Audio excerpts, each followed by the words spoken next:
Hi everyone, it's Michael, and I wanted to make a quick video to finalize what I am calling the slow release fertilizer experiment.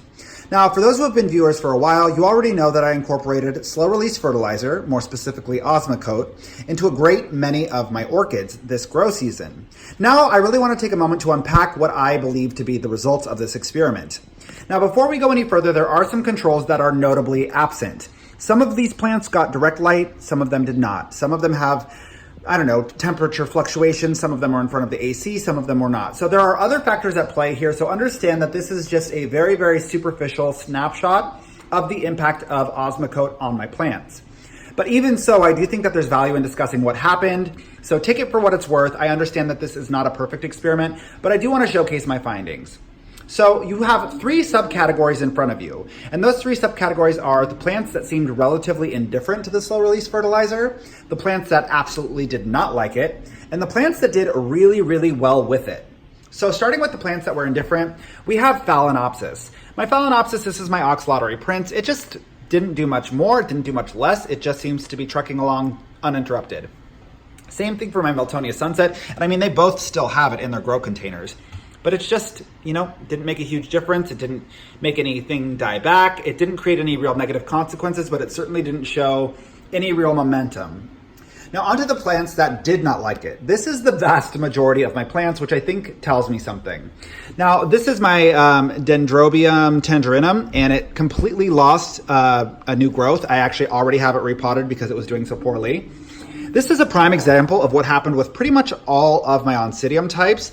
You can see that there was leaf dieback, and it starts at the tip and then kind of works its way down. That happened with a great many of my Oncidium types, including my Oncidium Twinkle, which you see the exact same pattern happening here. It just burned them. It did not like it.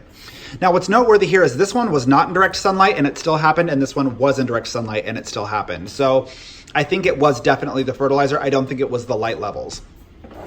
Now moving on, we also have my Dendrobium nobile, which was very, very adversely impacted. I thought it was actually getting sunburned at first, which was odd because it's always gotten direct sunlight for a fair amount of time every single day.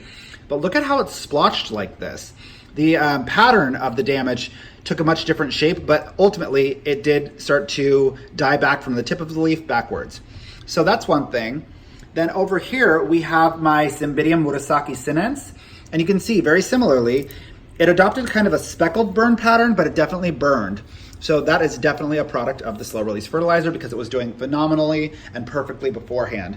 And just another example of Oncidiums not liking it. This is my Alisara stellar, and you can see the leaf dieback. The leaf dieback, that's just how it seems to go with these types of plants.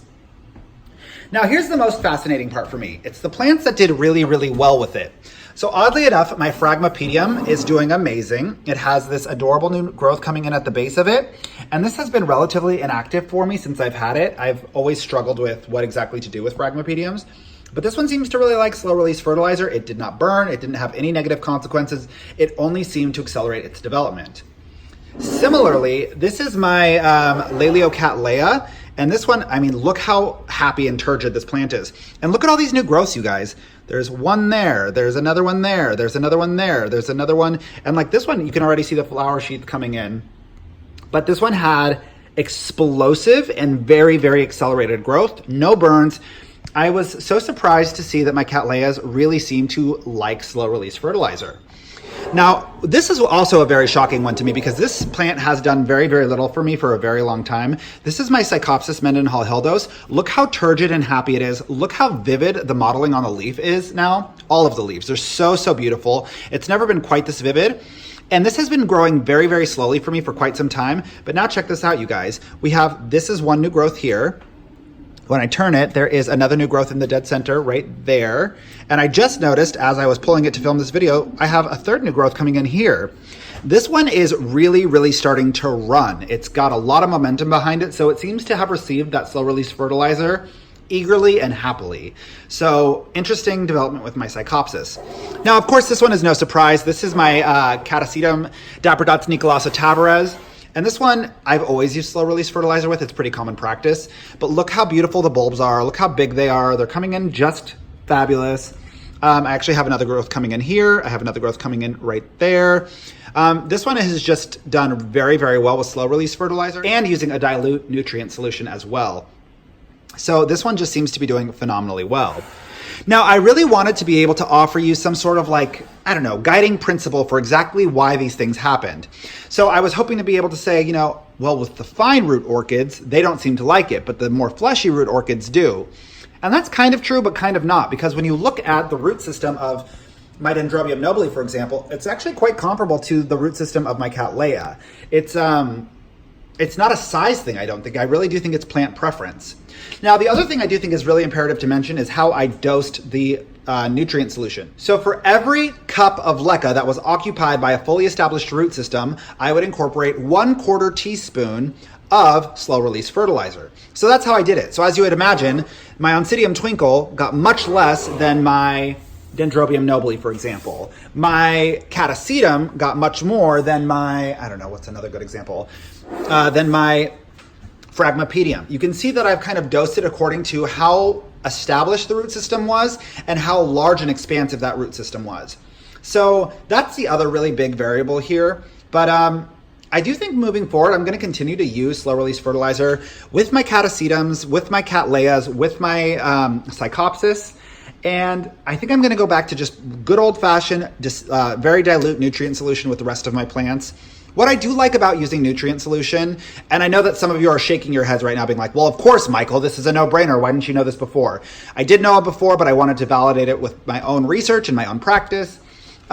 I do like having nutrient solution because I can control exactly what's happening in the container at any given time. If I feel like things are getting out of hand, I can just begin to flush more regularly until that resolves.